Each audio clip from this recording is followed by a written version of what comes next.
Grab your popcorn and grab a seat. It's time to talk movies. Have you ever wondered what movie should I see this weekend? Well, we're here to help. It's On Cinema at the Cinema. This season's all about the classics and new releases too. Comedy! This is my theater now. Join me, Gregg Turkington, with Tim Heidecker's On Cinema at the Cinema, home of the Victorville Film Archives. Hello, my name is Tim Heidecker. I am the host of On Cinema at the Cinema, and as some of you know, I made a fool of myself here on this very broadcast last week. It has been a very, very challenging couple of weeks for me and my family, and the last thing I ever wanted to do was bring you, the On Cinema family, into it. A few weeks ago, I was introduced to a nutritional system through the Dr. San, which I was led to believe was going to inspire creativity and was going to give me a healthier life.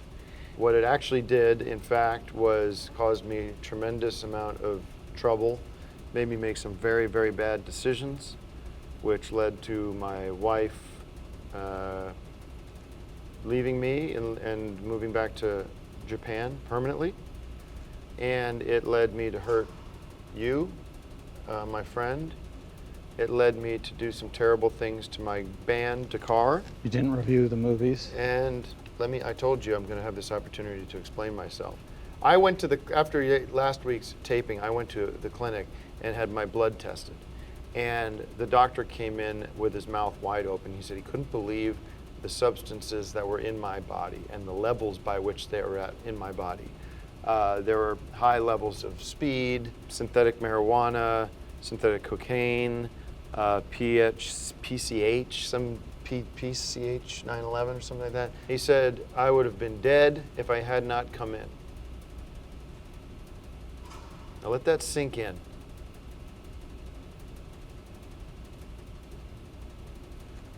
What are the movies this week? But I'm wearing the Dakar shirt today to let you know that I am fully committed to my band, Dakar. I'm committed to my health. I'm committed to being creative and providing movie expertise through my guest, Gregg Turkington, who's my guest today, by the way. I wish you were wearing a On Cinema at the Cinema shirt to show the commitment to that. We don't have those. I gave and you one. I'm trying to thank you here. I want to thank you for being supportive. I'm committing myself to the Victorville experience. I'm here now full time. I've gotten myself away from Dr. San. Gregg here is letting me stay at the Victorville Film Archive, which has been very generous of you to let me crash there as I rebuild. And I am so lucky to have this second chance. I really am. Well, let's review some movies. And stay away from nutritional vaping. I mean, this has been just, first of all, to be able to have a cheeseburger, and I had pizza, and I had ice cream. Plenty of popcorn up there, too. Popcorn, and after not eating for almost 2 weeks. Mark's been popping up a good batch today, and lately he's been getting very good at it. Yeah, and the air conditioning's fixed, so air conditioning's fixed, which it's a great day. I have to apologize to you for that. I was so busy working on our calendar and our programming for September. And it's been a good couple of days. I'm on the road. I mean, I'm just beginning on the road, which is interesting to be able to say I've chosen a new path. And with your help, I am just happy to be alive. So, Pete's Dragon, directed by David Lowery, starring Bryce Dallas Howard, Keith Urban, Robert Redford, Carl Sundance Kid. Urban. The Sundance Kid. Yes, our Robert Redford. Butch Cassidy and the Sundance Kid. The adventures of an orphan boy named Pete and his best friend Elliot, who just so happens to be a dragon. Now, this was one of my favorite movies of the year so far. It's for kids of all ages. Not so fast. The movie was actually filmed in New Zealand, and it's about a dragon. I wouldn't call it an unofficial sequel to The Hobbit and The Lord of the Rings, but definitely in the same wheelhouse. If you like those types of movies and those types of characters, unlike the original 1977 Pete's Dragon, which was not filmed in New Zealand, this one was. And so I think it's of great interest until the next Tolkien trilogy starts. This will fit the bill.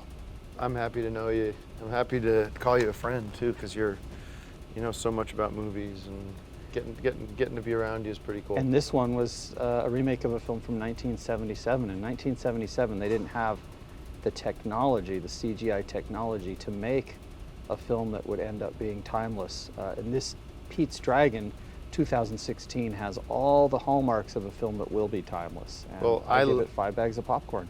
I loved it, and I give it 5 bags of popcorn too, and I love you. I love you for being Well, there. I love that you put me in this position here in Victorville to run this theater, and we just finished the.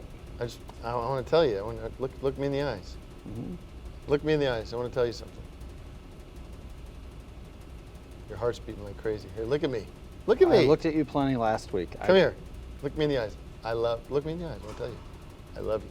I mean, I'm glad to hear it, because what not we're looking doing here in Victorville, I think. All right. Well, you're a good guy. He's a good guy. He's a real. Well, thanks. No, Salt of I'm, the I'm earth. glad that you put that stuff in the past, and you can focus on movies and focus on this great theater that we've built together. You got to see what we got coming in September. I think you're going to be spending a lot more time in Victorville. Well, I love Dakar, and I love Axiom and Manuel, Vinny and Nick.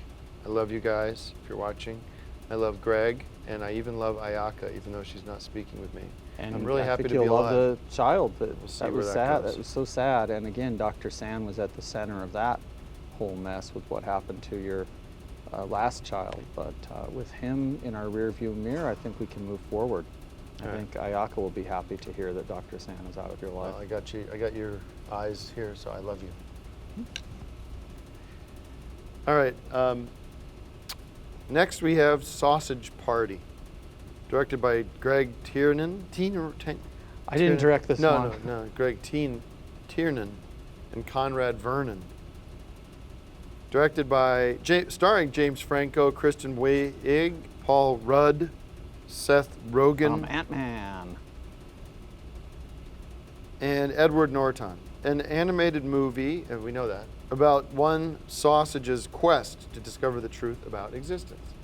Another kid's movie. It does have those sort of subtle jokes that are playing pretty good with adults. You know, you don't have to be a kid to. I love this movie. I give it 5 bags of popcorn and 2 sodas.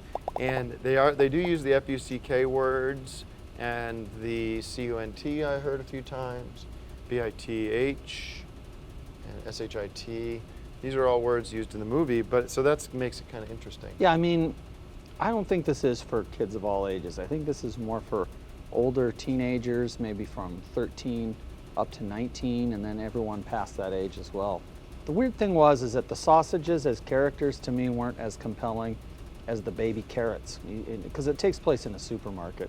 And these baby carrots are just so funny, and the voices that they use and the things that the baby carrots do, they're so much better than the sausages. And I feel like they sort of missed an opportunity to showcase a much better group of characters. But, you know, hey, maybe that's a sequel down the pike, Baby Well, Carrots. Or I love- Sausage Party 2, Sausages versus Carrots, or something like that would be good. Well, I love raunch, and this is some of my favorite raunch of the year. And I think kids can handle raunch. I think there's so much nasty crap going on in the world right now, and people are so abusive, and there is so much abuse, drug abuse in particular. But if a kid sees the CUNT word or hears people saying FUCK, it's not going to necessarily ruin their lives. It's almost exposing them to the raunch that exists in the world. Well, the Bad News Bears had lots of those kind of words in it back in 1977, and that was a great movie. That's a classic with Walter Matthau. And it Tatum makes me, O'Neal. it made me laugh, and I needed a laugh after what I had been through. I mean, last week we talked about the Suicide Squad, and that's where I was at, basically. I was at the 6th Street Bridge. I didn't tell you this. This is kind of breaking news. We have the Rainbow Bridge in Victorville. Yeah, well, I was at the 6th Street Bridge and was going to jump. And a police officer showed up and grabbed Sounds me. like It's a Wonderful Life with James Stewart, 1939. Same plot, exactly. Definitely had echoes of that. This is a much more real situation, though. That really did happen to me last week. And the But movie's very realistic, and it's also really great. Yep. So, what else do we have? We're going to take a look at another On Cinema On Location segment. This is a series that I've been filming in my spare time, and I don't have a lot of it dealing with this archive and this film center, but I have had the time to walk the streets of Victorville and put together these segments that really showcase this town's cinematic heritage and history. So let's take a look at another one. Victorville, California. Every street has a story, and these are but just a few on Cinema, on location. Hey guys, on Cinema at the Cinema, we're here outside of the green pole is seen with Kurt Russell in Brokedown. He walks right by this pole, and things have changed here in Victorville, but it's still a great town for film production. A lot of great movies still being made here, and of course the archives as well. So this is a neat Victorville historic site where Kurt Russell walked up the street in one of the key scenes in one of my favorite popcorn classics, Brokedown. Please visit Victorville and support the archives. Back to you, Tim.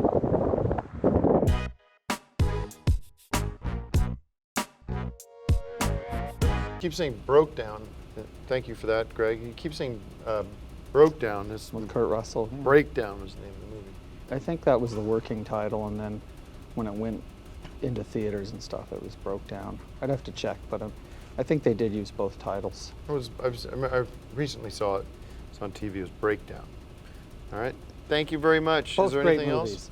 Yeah, actually, I wanted to show you this. I'm kind of proud of it. This is what I've been working on the past few days. Not just my layout and the graphics of this, but also some of the movies we have programmed to play here at the Victorville Film Center. Now, it's a great resource for film buffs, for film heads.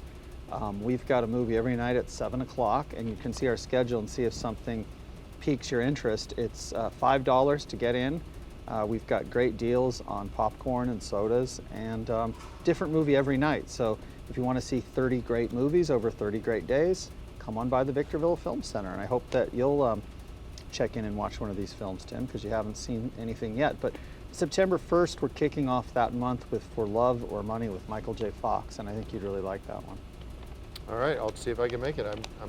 I'm committed to being here, and the band's coming out for different rehearsals and stuff, so we'll see how that goes.